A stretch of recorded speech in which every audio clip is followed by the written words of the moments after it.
I found these 2 days to be extremely moving. And everyone has been thankful and grateful. And I want to express the gratitude that I, and I think everybody who has spoken here, has to all of you for having been so present and engaged. It's an unusual experience in an unusual time.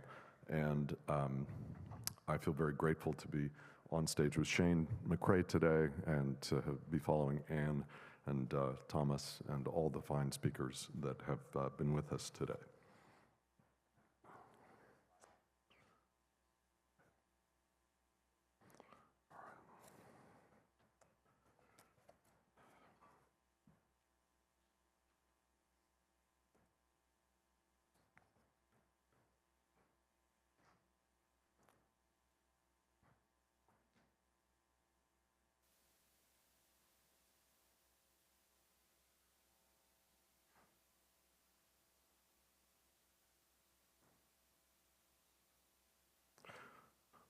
I caught this morning's minion, kingdom of daylight's dauphin, dappled dawn-drawn falcon, in his riding of the rolling, level underneath him, steady air, and striding high there, how he rung upon the rein of a wimpling wing in his ecstasy.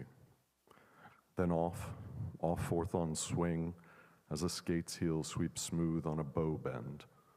The hurl and gliding rebuffed the big wind. My heart in hiding stirred for a bird, the achieve of, the mastery of the thing. Brute beauty and valor and act. Oh, air, pride, plume, here buckle. And the fire that breaks from thee then, a billion times told lovelier, more dangerous, oh my Chevillard. No wonder of it. Sheer plod makes plow down Sicilian shine, and blue bleak embers, ah, my dear, fall, gall themselves, and gash, gold vermilion.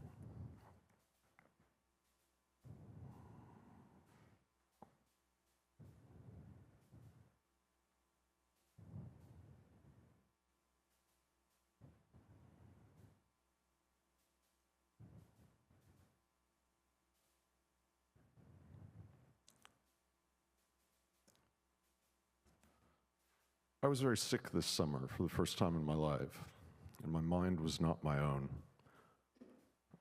I was in many ways not well, and for reasons that I could not explain at the time, I felt compelled to learn by heart this poem, which is by Gerard Manley Hopkins, a poet who, in a strange way, I had evaded throughout my life, and without Shane McCrae, I would never have come to it, or to Hopkins. It's called The Wind Hover.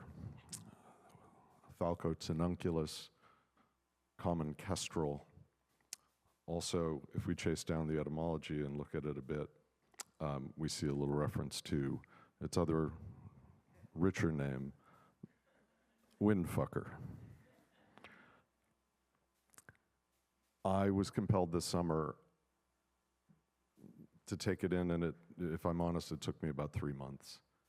And what I want to say today and what I want to pursue is the opposite of what it provided, which is to say, trying to figure out why it was that I needed to take this in by heart. And I started to think about those words, and we use alternately. Anne was talking about memorizing a poem, Jabberwocky, when she was a child, and Donovan Hone yesterday in his talk with Charlie Baxter, and Francine was talking about taking it in by heart, those lines that he gave at a toast for Louis Lapham. I'm curious about that idea by heart, but before I can get to it, I want to look at this idea of memory. If we take the route, and I'm going to get super nerdy here, okay, so there will be no apples thrown. Memory is the faculty by which things are remembered, we might say very clearly, because the OID leads us to it. But it first enters English in 1225, and in a sense meaning an act of commemoration, especially of the dead. It's an interesting place to begin the idea of memory in the English language. The definition that we're used to, if you look in the orange box on the far left, is actually very far down a very long definition in the OED. And so it comes in much later in 1380 that it becomes that common idea of the faculty. It has an etymology or root words that come from classical Latin and memorate. And if we look at what that says, it says recall to mind. My mind was not my own this summer, and I'm quite certain that the compulsion to need to have these lines inside me, vibrating within me, had nothing to do with the desire to recall them to mind, quite contrary. Whereas by heart, and I hope you can see this well enough, by heart comes in long after the appearance of memory in the way that we had it before. And by heart confuses me as an idea because how can one remember with one's heart? It sounds very sentimental, and it didn't seem like what I was doing was a sentimental process, nor when I say by heart that it remains that. And so I was interested in how we got from memory to potentially by heart. If we look at, sorry for that part of it. If we look at where that by heart comes from, here's the basic path. Memory, when it comes into memoria in Latin, it has nothing to do with the heart, it's only the mind. And through the course of the 1,000 years that follow, when Jerome is translating the Bible, he's translating several phrases which are coming from the Greek, or several words that come from the Greek, which mean mind, and he translates them as heart. And there are two instances that I can bring to our attention quickly. One is from the Psalms and one is from Revelations. And Jerome's decision radically reviews and changes our idea of what it means to have a mind and a heart. Sorry for the fumbling with pages.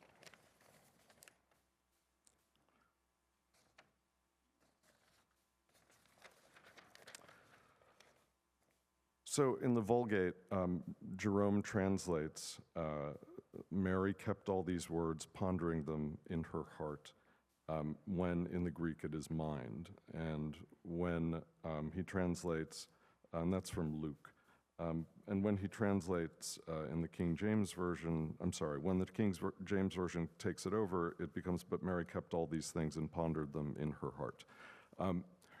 So there's a decision that is made by people who are using language to express the idea of an embodiment, which changes the location of that information. And it becomes, and it's important to understand that it becomes a spiritual change. It's important to understand that memory as an idea was something you did with your mind, but then at a certain point, when we are using the word and it moves into liturgical practice, it becomes the heart that is the seat of such things. Hopkins, who wrote The Windhover, had an interesting path to the writing of that poem. He was born Anglican, converted to Catholicism against the wishes of his family, went to Oxford, studied classics, went to Balliol, got a starred first, which just means he was an extraordinary student, and he was always very troubled. And he was seeking a space in which he could solve problems that he had become in his mind and heart. And he wrote poetry for 7 years when he entered the Jesuit novitiate and became what he called a soldier of Christ. He destroyed all his manuscripts. He also drew, he also wrote plays. Everything was gone because he believed it was contrary to the spiritual path that he was on. And then at a certain point, he began to give sermons, and he began to write poetry again, including The Windhover, which he wrote in 1877. I want to read to you from one of his sermons.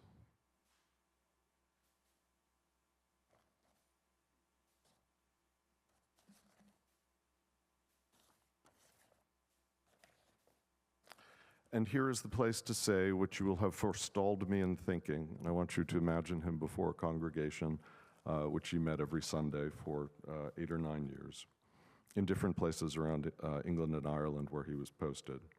And here is the place to say which you will have forestalled me in thinking, that when we speak so often of the heart, a great heart, a narrow heart, a warm heart, a cold heart, a tender heart, a heart of stone, a lion heart, a craven heart, a poor heart, a sad heart, a heavy heart, a broken heart, a willing heart, a full heart, of heart's ease, heartache, heart scald, of thinking in one's heart, of loving from one's heart, of the heart sinking, of taking heart, of losing heart, of giving the heart away, of being heart whole. It would be endless to name all the ways we can bring the heart in. In all these expressions, what we call heart is not the piece of flesh, so-called, not the great blood vessel only, but the thoughts of the mind that vessel seems to harbor, and the feelings of the soul to which it beats. For the heart is of all the members of the body the one which most strongly and most of its own accord sympathizes with and expresses in itself what goes on within the soul. Tears are sometimes forced, smiles may be put on, but the beating of the heart is the truth of nature, and as in others, so in Christ. The Sacred Heart is that heart which swelled when Christ rejoiced in spirit and sank when he was sad, which played its dark and sacred part in all Christ's life, in all he did and suffered, which in his agony with frightful and unnatural straining forced its blood out on him in the shape of teeming sweat, and after it had ceased to beat, was pierced and spent its contents by the opening in his side. The Sacred Heart is all Christ did for us. The Sacred Heart is all Christ's joys, griefs, hopes, fears, love unto death, heroic courage, tender pity. The Sacred Heart is Christ's most perfect character. Once we see the matter in this light, and surely there is no Christian that will blame, none that will not admire, there should be none that would not practice the devotion to the Sacred Heart. I'm not a Christian. I've read a lot of Hopkins' sermons in concert with his poetry, and I've watched him struggle to try to find value in the writing he did, which strikes me as extraordinary given the apparent value, the clear value of what he did.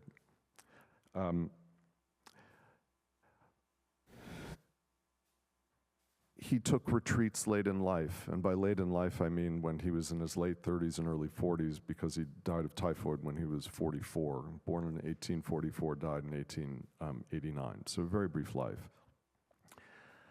And when he was on retreats, he was trying to ask and answer questions that remained the same questions he asked and tried to answer, which was all about the things we wonder about, theodicy and the Christian idea, which is why do bad things happen if God is all-powerful and all good, and something with which he struggled.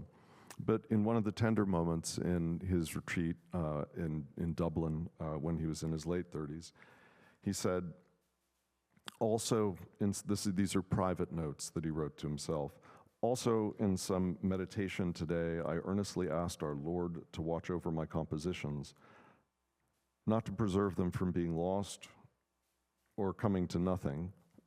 For that I am very willing that they should be, but they might not do me harm through the enmity or imprudence of any man or my own, that he should have them as his own and employ or not employ them as he should see fit. And this, I believe, is heard by God. There was a conflict in this writer who could write brute beauty and valor and act, O air, pride, plume, here buckle. That's a man who was looking at a bird. He ended up offering a dedication to that poem a few months after he wrote it, which was to Christ our Lord. His heart was stirred by a bird. I understand why I wanted to memorize that poem. To quote Anne, it's the same reason. It brought her comfort and joy to confront poetry of a certain kind. And my mind, and perhaps your minds too, are overrun now with thoughts that are unthinkable. And I think we think that there's work we can do with our minds to unthink those things. Rational thought, like the rational thought that I attempted to perform in looking through the etymology of a word to get you to a place where you have a better understanding of what you're doing through language. My sense is that the mind has mountains, cliffs of fall is another line from Hopkins, this space in which we're precarious, where we're at risk of a deep failure, a failure of mind. And the only recourse to it, it seems to me, is the body, and the recognition that fundamentally we are oral creatures, and fundamentally the pleasure that we get from being human is in utterance, conversation, connection through that means. And often, and I think now more than ever, the capacity for, the opportunity for direct communication with others, as the poet Frank O'Hara said in Ode to the Great Negro Poets in its final lines, the only truth is face to face. It's very hard to find people who will face you, who will correspond with you, who will connect with you. And it is my sense that in the learning by heart of things, we find a space in which, in our bodies, we can live. So I don't want to say or counsel you to memorize anything or do learn things by heart. But I can say that there is a restructuring, I think, of what happens inside you when you take these things in and you give them a home. In that way, you're not alone. And loneliness is one of the things we've been talking about. So, joy is an outburst. Joy is a thing that is a revelation. Joy is a thing that, in the idea of natality and birth in Arendt, it feels very at arm's length. It feels like something that just happens. I feel you can make it happen by letting things live in you which are hard to invite in, and yet can bring life. Now, as I say, I would not have come to Hopkins if it weren't for Shane McCrae. I had the great unlikely pleasure of, in my other life, writing about him for the New York Times Magazine. I'd been reading his poetry for many years. This was 2023, and he came out with a book, an extraordinary memoir, Chasing the Chariot of the Sun, which in many ways you could call a Bildungsroman. It is a story of an artist's development, or a child who moves into manhood and through that development encounters himself. And he encounters himself as a poet. Shane's led a remarkable and life remote in experience from my own. And when I talked to him for a few hours, on a few afternoons in his office at Columbia University, he mentioned someone named Geoffrey Hill. How many people know who Geoffrey Hill is? Both of you? Fabulous. 3, okay, yeah. And for me, 0. I'd never heard of Geoffrey Hill. Shane mentioned that there were these lectures online I could listen to. And I did listen to them over the course of the past 2 years, probably hundreds of times. He was the Oxford poet for 5 years, which means he gave 3 lectures a year over the course of 5 years on the subject of poetry and difficulty and beauty. And in one such lecture, I came upon Hopkins. And I came upon this one poem of his.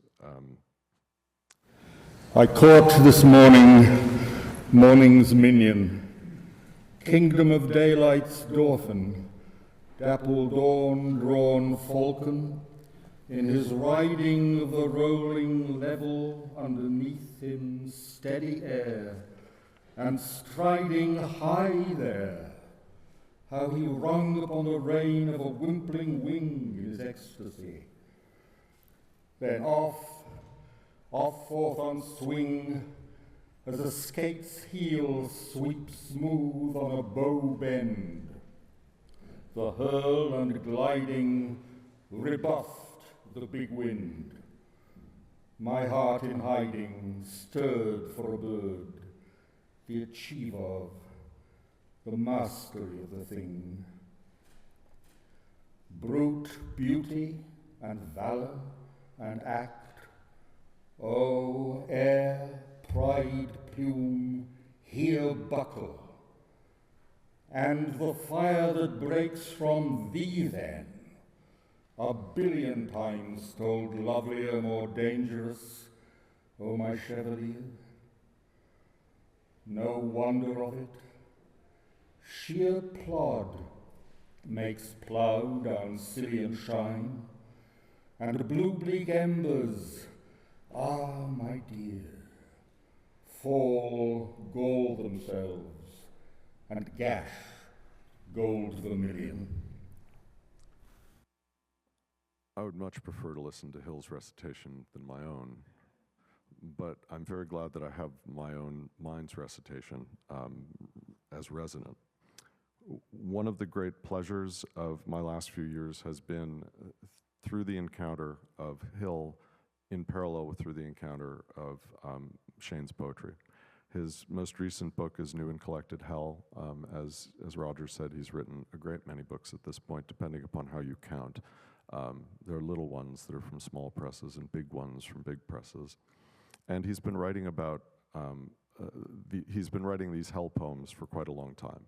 This latest collection is a poem that runs, it isn't a version by any means of Dante's Inferno. Rather, it walks a parallel course. And late in this unnamed narrator's journey into hell, a journey that he is accompanied on by a robot bird named Law, we come upon this. And the bird, who now spoke as it had never spoken, speaking not barking, said, "The fire and ice are you and I and you, and each is each. We are all the same rock burning, and we freeze together and burn and freeze beside each other, separately also, neither. We rise together, nor when we fall separately do we know each other, neither in our sorrow, burning, freezing, nor in our joy, when we reach the peak and are released to joy. And so we burn and freeze together on a wheel that's hell. You've been in hell. When I was told to guide you through, I wasn't told where to stop." Please welcome Shane.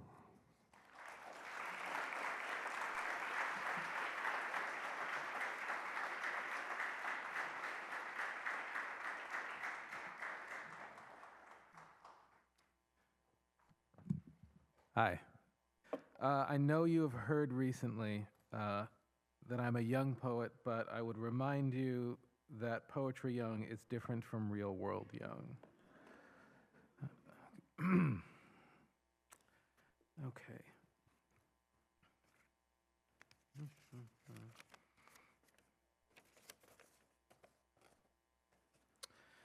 Okay.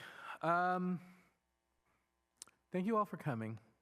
And thank you also to Wyatt for his talk, for the conversation to follow this talk, and for his part in bringing me here. And finally, thank you to everyone at the Hannah Arendt Center for Politics and Humanities. This talk is called A Few Words Toward Joy.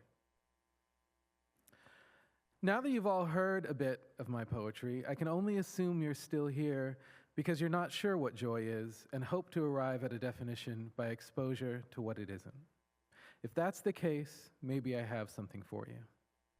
I suspect that most of you, even if I weren't about to tell you, would guess almost immediately that I am a Christian.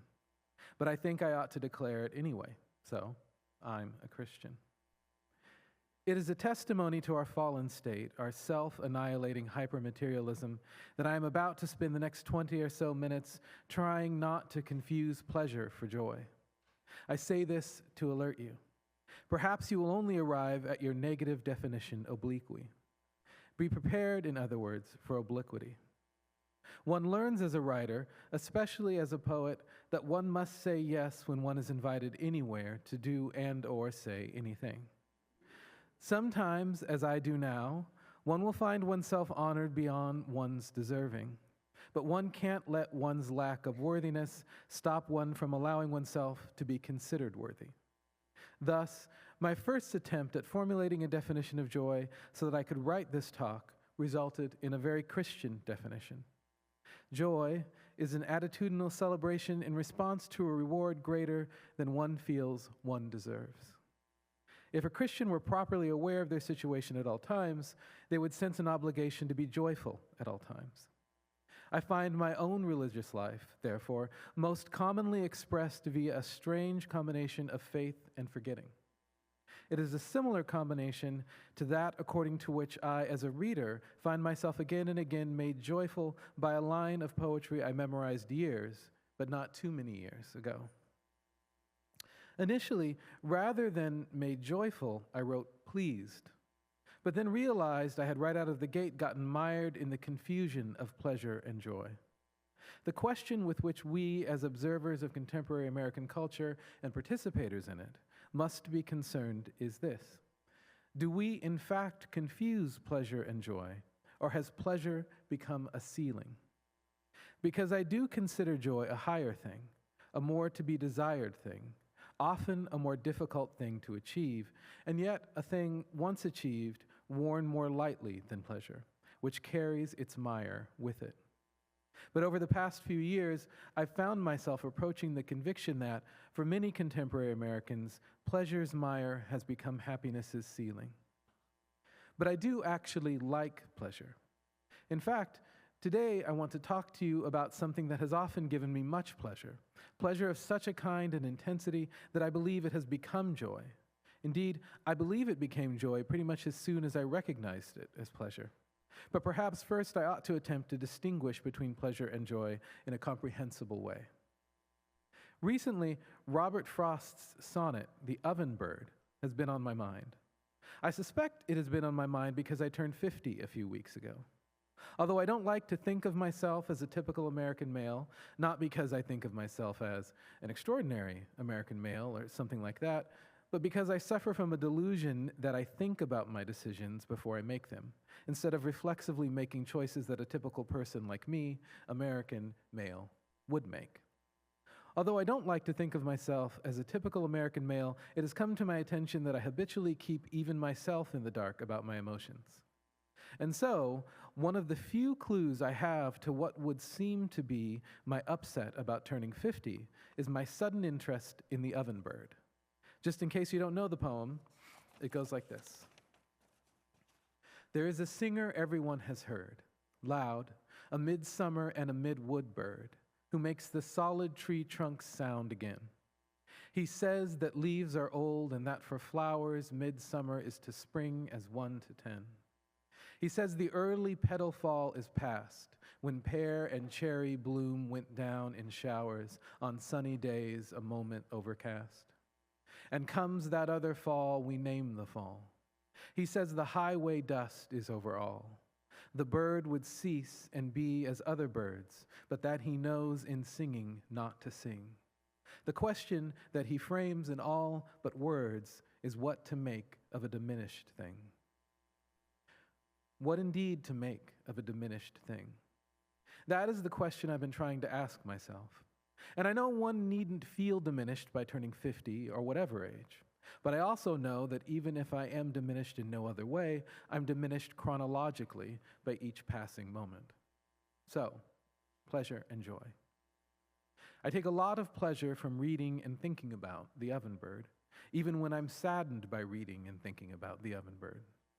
Pleasure can often be occasioned by melancholy considerations, and insofar as it is the consequence of an immediate stimulus, pleasure is bodily. It is perhaps uncomfortably like a payment one receives for engaging with a person or thing. One travels from stimulus to pleasure, and then one stops traveling. Pleasure finds its natural home in the receiver of pleasure. In its fullness, it doesn't belong anywhere else, although, of course, the idea of any particular instance of pleasure can be communicated repeatedly. And although it's true that one's feeling of pleasure can color one's thinking about things other than the stimulus of one's feeling of pleasure, the color itself is barely visible and fades quickly. But joy. One also travels to joy. As is the case with pleasure, joy begins outside of oneself, unless perhaps one is narcissistic in a very placid way. One travels from stimulus to something. Sometimes that something is pleasure. Sometimes that something is merely a thought or idea that won't leave one alone. For our present purposes, pleasure will do just fine. So, one travels from stimulus to pleasure. But from pleasure, one takes a small step forward to the beginning of joy. One finds one's pleasure lasting, becoming less bodily, and therefore less tethered to one's body and less degradable. One's pleasure then takes the form of a self-sustaining, gladdening idea, however inchoate, about, say, the world from which something so wonderful as the original stimulus of one's pleasure could arise. And then the form of an attitude that is itself a manifestation of the idea that was once just pleasure. The idea can be anything. So long as it is self-sustaining and gladdening, joy is likely to come of it. And there's the distinction. With regard to pleasure as an end in itself, one travels from stimulus to pleasure and stops. But joy cannot be an end in itself. With regard to joy, one travels from stimulus to pleasure to joy to the universe and everything in it. Joy breaks from its source to illuminate the things one perceives. Finally, joy can become a way to resist stimulus. It can become a blanket beneath which the look of things cannot be perceived. That seems like a neat trick to me. The oven bird hasn't been on my mind long enough to become a stimulus from which joy has arisen, and I suspect joy won't arise from my current consideration of it, although I love it. 50 years old is a fine and good thing to be, a vital thing, but it signifies beyond itself, and I think I've still not made my peace with death, far away though it might be. That said, other poems have been occasions for joy in my life, and I would like to talk with you about one of those, John Berryman's Homage to Mistress Bradstreet. T.S. Eliot's The Wasteland has a great deal to answer for, including its own success. As you know, its publication launched its author to heights rarely reached by poets anywhere at any time. Although Eliot wrote many worthwhile things, The Wasteland made his career. And its great and immediate success made other poets think they, too, could reach the heights if only they could manage to write a mid-length poem that would instantly be universally recognized as one of the great poems of the 20th century. The example of The Wasteland, in other words, made English-language poets sick. And I do mean actually ill, although I'm sure it made them metaphorically sick as well. Poets entirely unsuited to produce poems of any length rushed to write reputation-establishing long poems, or really, as I said above, mid-length poems, which are long for poets ideally suited to write sonnets. One need only look to Hart Crane's The Bridge to see the best of this bad situation. Berryman's Homage to Mistress Bradstreet is, in its way, also a response to The Wasteland. At least, it is a response to the idea that a poet really ought to write a wasteland, if they can manage to do so. Although it isn't much like The Wasteland, except that it's of a similar length and features notes written by its author. So that you can get the flavor of it, and to introduce you to the stimulus of my joy, I'm going to read the first 3 stanzas to you. The poem has 57 stanzas altogether. The governor your husband lived so long, moved you not, restless, waiting for him? Still, you were a patient woman. I seem to see you pause here still. Sylvester, quarrels, in moments odd you poured before a fire at, bright eyes on the Lord, all the children still. Simon. Simon will listen while you read a song. Outside the new world winters in grand dark, white air lashing high through the virgin stands. Foxes down foxholes sigh. Surely the English heart quails, stunned. I doubt if Simon than this blast, that sea, spares from his rigor for your poetry more. We are in each other's hands who care. Both of our worlds unhanded us. Lie stark, thy eyes look to me mild. Out of maze and air your body's made and moves. I summon, see from the centuries it. I think you won't stay. How do we linger, diminished in our lover's air, implausibly visible, to whom a year, years over interims, or not, to a long stranger, or not, shimmer and disappear. The longer I write, the more certain I am that I owe almost everything to Berryman's syntax. It hooked me from the moment I first encountered it, and it subsequently shaped my life. Berryman's syntax itself has been a stimulus of joy for me, but I want to talk about one line in particular, the third line of the second stanza, foxes down foxholes sigh. About a year ago, I read somewhere, and I don't know why I can no longer locate the text. I've searched and just can't find it. I read somewhere that when Berryman first attempted to write homage, he only made it to foxes down foxholes sigh, and then stopped for, if I remember correctly, years. Did joy enrapture and happily silence him after he wrote that phrase? Although poets will be troubled by their own silences, troubled and grieved, I like to think that a happy silence happened to Berryman. But knowing little about Berryman's life, I suspect that's not what happened. I know what happened to me the first time I read that phrase. Nothing. Surely you are expecting me to say I was enraptured and succumbed to a happy readerly silence akin to the writerly silence I would like to think Berryman found. It is as great a disappointment to recognize one's past for what it was as it is to recognize oneself for who one was in it. Although I loved Berryman's poetry right away, that line had no unusual effect on me when I first read it. I was a bit bewildered by it. How exactly does a fox sigh down a hole? But I was bewildered by most lines of poetry I encountered back then. When was that? Just now it has occurred to me that it was more than half my life ago. What to make of a diminished thing? 2 years ago, a time both impossibly close and impossibly far away, I realized no one had yet collected the hundreds of uncollected Berryman poems that John Haffenden mentioned in his introduction to Henry's Fate, a book of late Berryman poems published after Berryman's death and edited by Haffenden. A few months after this thought occurred to me, I found myself in the Berryman archives at the University of Minnesota, beginning a process that by some miracle resulted in a soon-to-be published collection of such poems, edited by me. In the midst of editing those poems, as I was reading a number of things by and about Berryman, I reread Homage to Mistress Bradstreet for the nth time. And immediately upon reading Foxes Down Foxholes Sigh, I stopped. I actually stopped reading the poem and set the book down, just like a person in a meme of a person having a profound thought. Maybe I even looked out a window, just like a person in a meme of a person having a profound thought. But I wasn't having a profound thought. My breathing had gotten just a little bit, but noticeably shallower, and I was thinking, wow. In my mind, I had immediately seen a fox slipping into a foxhole, its body a sigh. All at once, Berryman's description had become the only possible accurate description of that event. The line pleased me. But I think you can already see the beginning of joy. Because, as I said, Berryman's description had become the only possible description of that event. Joy breaks from its source to illuminate the things one perceives. I was pleased by the line, greatly pleased, and pleased by it as I hadn't been pleased by it before.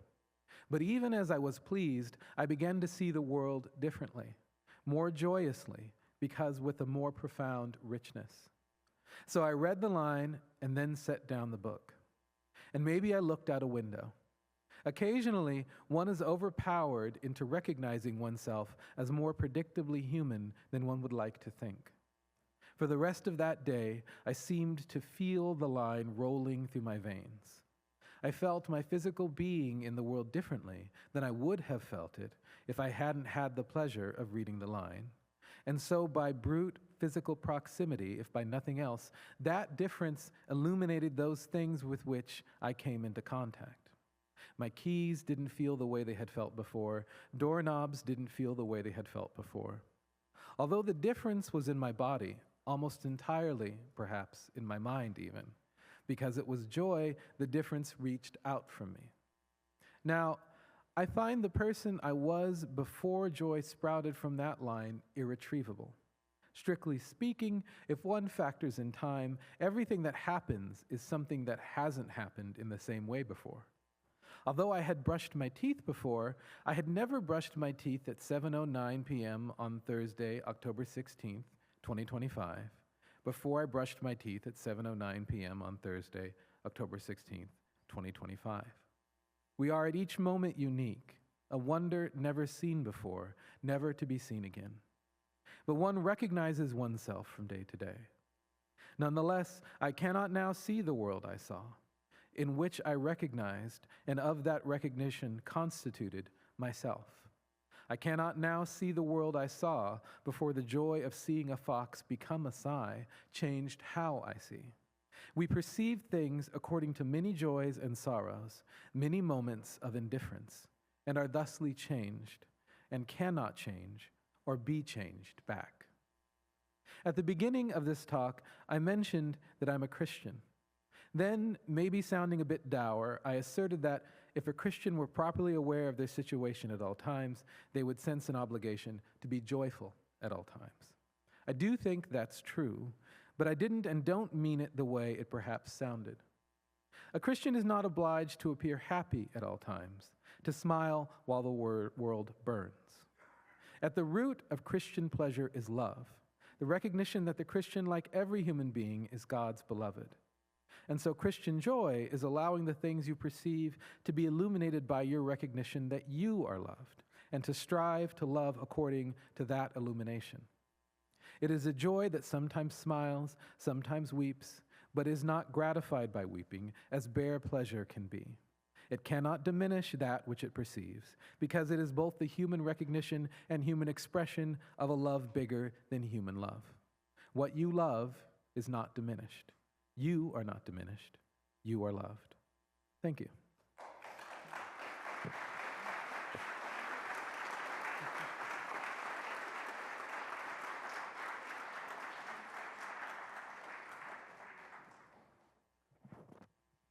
Thank you so much, Shane. Is this going? Is this going? No.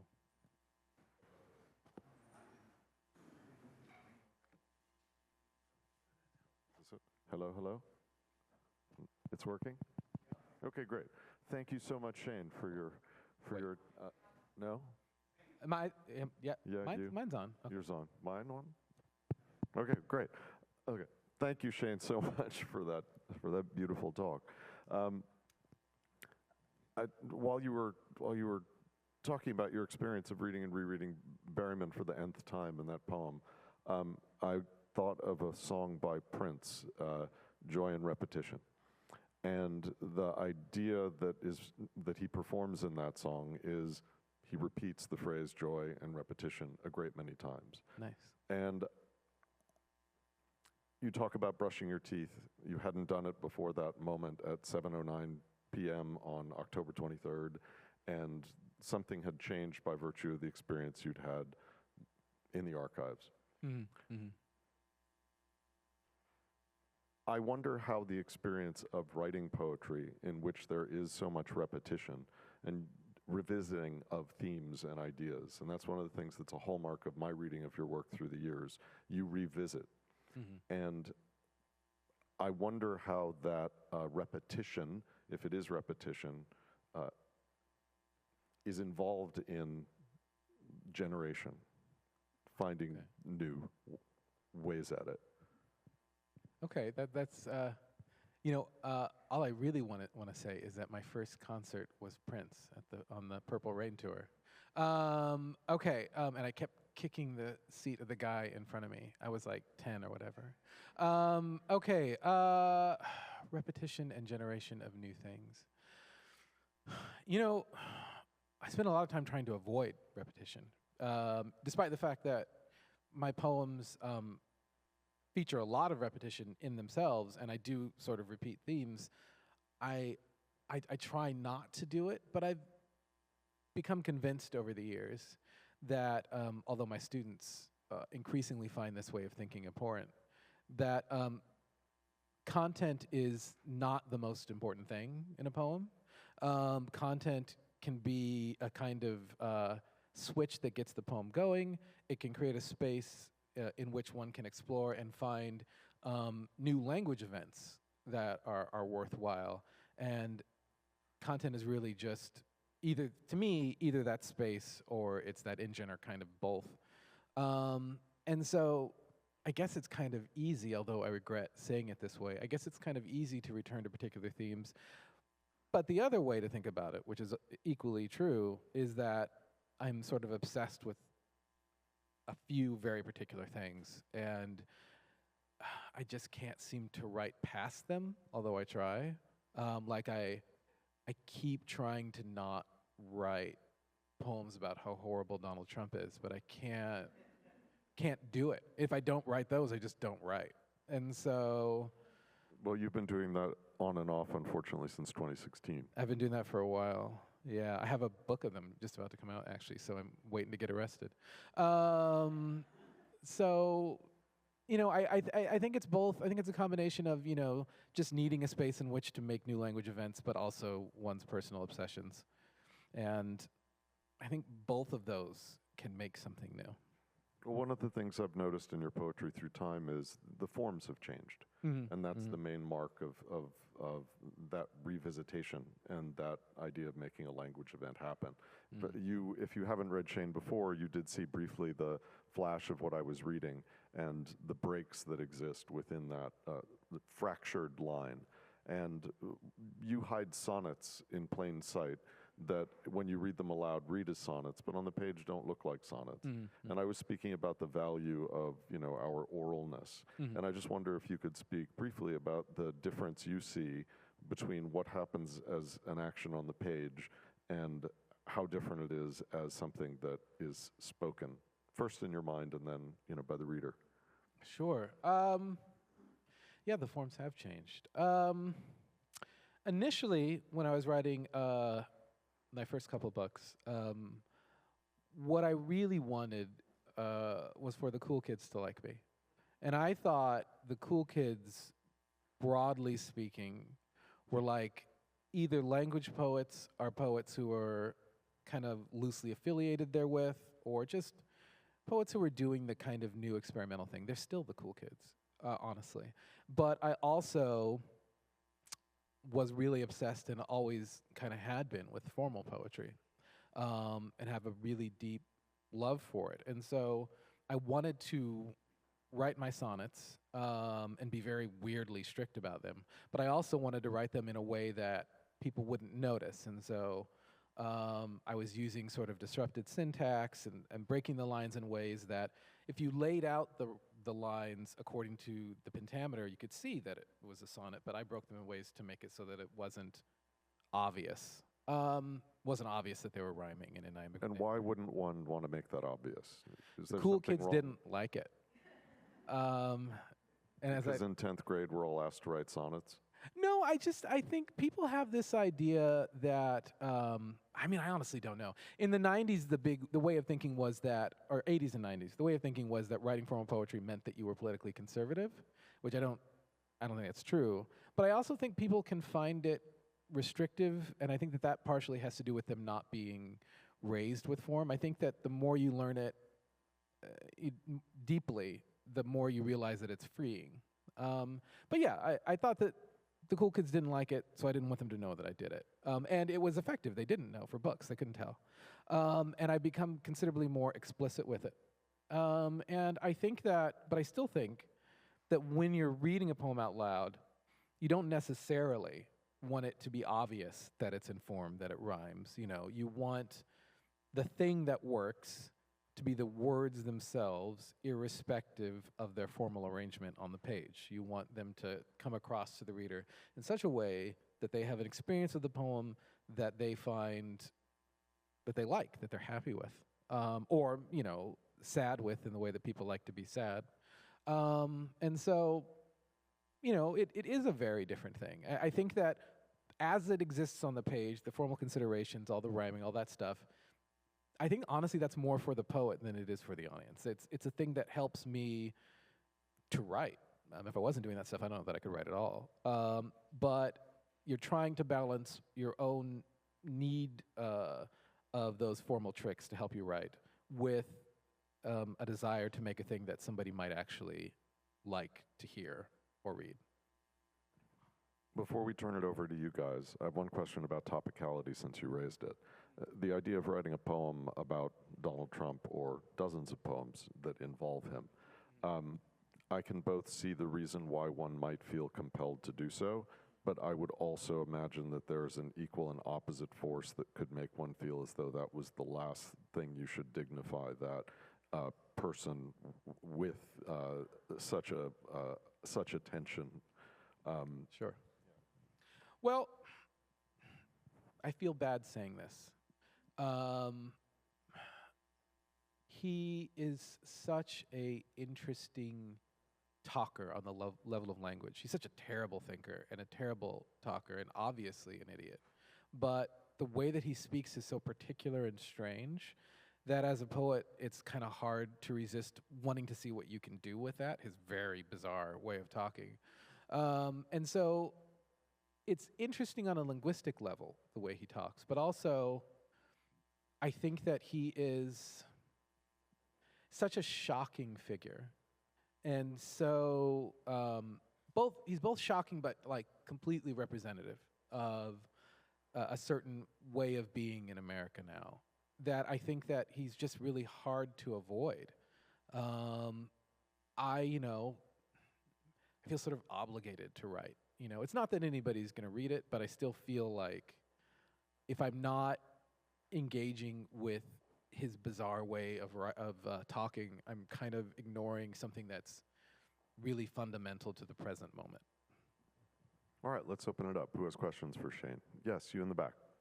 Could we run a mic up to the top, please?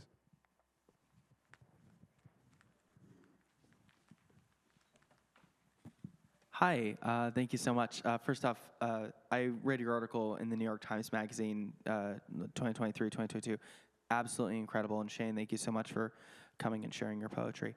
Thank you. I'm curious, you spoke about being a Christian at the very top of your talk and kind of how you're Christian, how that kind of like tied in a bit to your poetry as well. And you also spoke about your deep disdain for Donald Trump.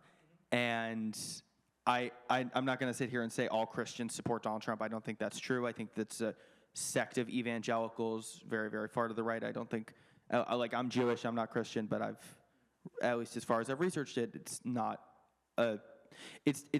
an incorrect generalization to say all Christians support Donald Trump. But I'm curious, when having these discussions, how do you think your religion ties into writing poetry about your political beliefs? Well, I feel as oppressive as those I disdain saying so, but I feel, strictly speaking, no Christians support Donald Trump. That's what I really believe. And so, with regard to my own writing,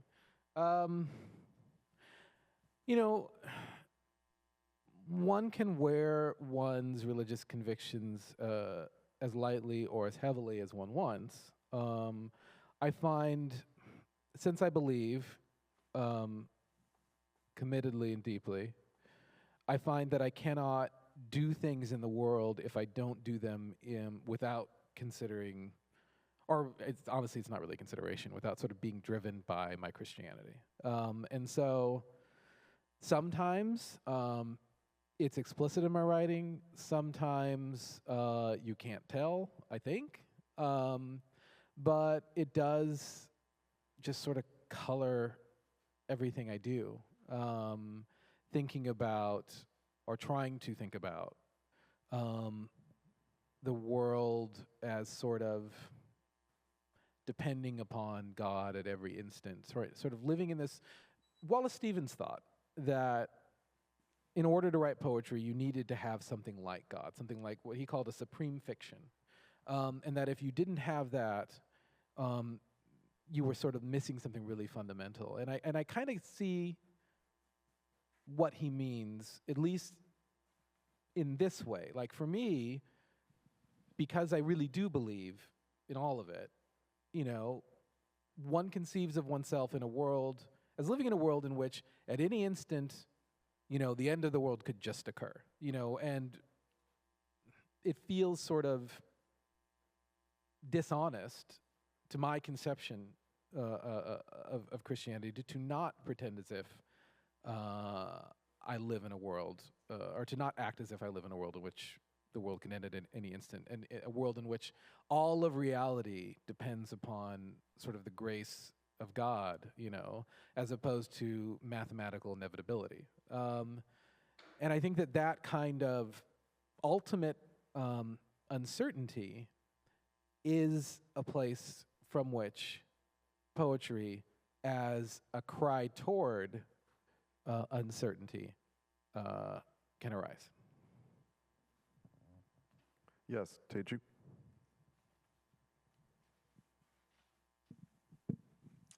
Thank you both very much. Wyatt, this question is mostly for you, but I would love to hear what Shane has to say as well. So enchanted and so intrigued by what you said about knowing by heart, the lines of the Windhover that have become sort of part of who you are. I just wanted to hear a little bit more about that, about how this knowing by heart is showing up. In your day, in your life, what kind of sustenance are you getting from it? And perhaps one of the ways to address that might also be to say something about where do you want to go next? What do you want to memorize next? And Shane, if you have poetry committed to heart, where do you want to go next with memorizing also? I don't. Well, then it's up to me. Sickness of various kinds close us down. They make the world, it makes the world smaller. And so the role that has played in my days, Teju, is just constant. That poem, along with a great many more by Hopkins, for reasons that are beyond me, I've just needed them. And they've replaced a lot of thoughts that otherwise serve me not, because they make my body feel bad. And it ceases to be a deliberate process once it's internalized. That is to say, it is current. It's electricity, and it's available as power at all times. And so, you know, as any musician or athlete would know very well, and any of us who've tried to learn anything would know, there is effort involved with changing your nature, what you're composed of. And diminishment, decomposition, degradation, I think all of these things they arise throughout our lives in different forms and shut you down. And so what I can say about taking in Hopkins and taking in his thought more largely, and the struggle he had with being, and the struggle he had with being a Christian, and the struggle he had with making sermons, and the struggle he had with knowing whether or not his writing, which by the way was not published in his lifetime. He had a friend named Robert Bridges who almost 20 years after he died, put these poems out in the early 20th century, the teens, and people started reading him. 1918, I think, is the date, and he died in 1889. So, you know, there are just so many words. It's a gratitude, you know, to have other people live inside you in a helpful way, if you don't have other people outside you to help. So it makes you feel less helpless, is the experience I've had. And where do I want to go next? I just want to live to the degree I can with an open heart. One more question? Hi, yes, of course.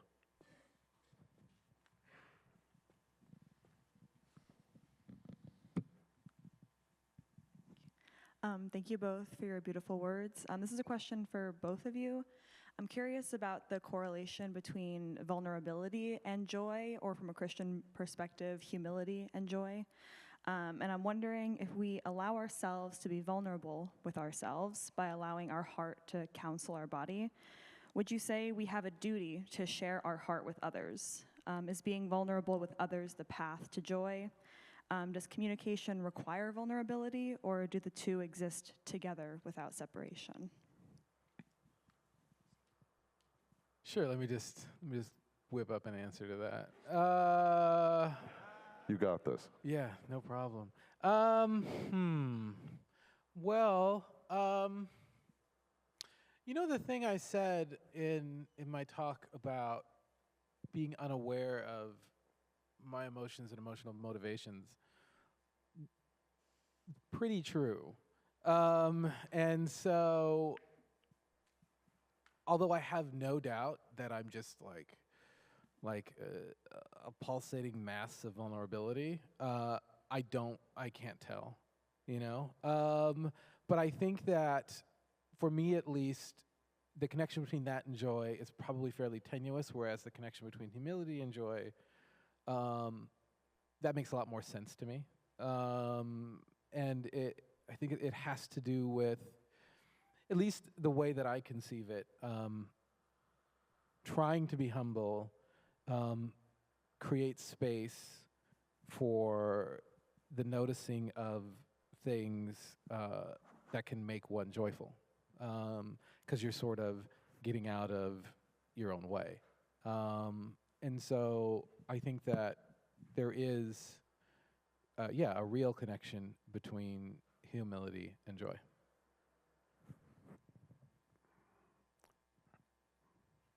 I think if I'm honest, and perhaps you'll find this true in your own hearts, that as one grows older, life grows properly humbling. Everything happens to everyone, and it's all very different. We have no idea what other people are carrying with them, but we know they're carrying a lot. And I see quite clearly all the masks I've worn to date, but I can't know the mask I'm wearing now. When I taught for BPI in the past, the Bard Prison Initiative, one of my students said, and who knew far more and far better than I, he said, you know, when you're in a cell and you are there for a number of years, you have to put on armor in order to survive that experience. And he said, at a certain point, the day comes where you're looking at yourself in the mirror and you realize you're wearing a mask. And he did this motion of, he did this, and he went, and I don't think you can know anything until you begin that process. And I know that I'm only at the beginning of that process, and I just want it to continue. And I do find that having these better words than my own in me furthers that. And that's where we are. So thank you.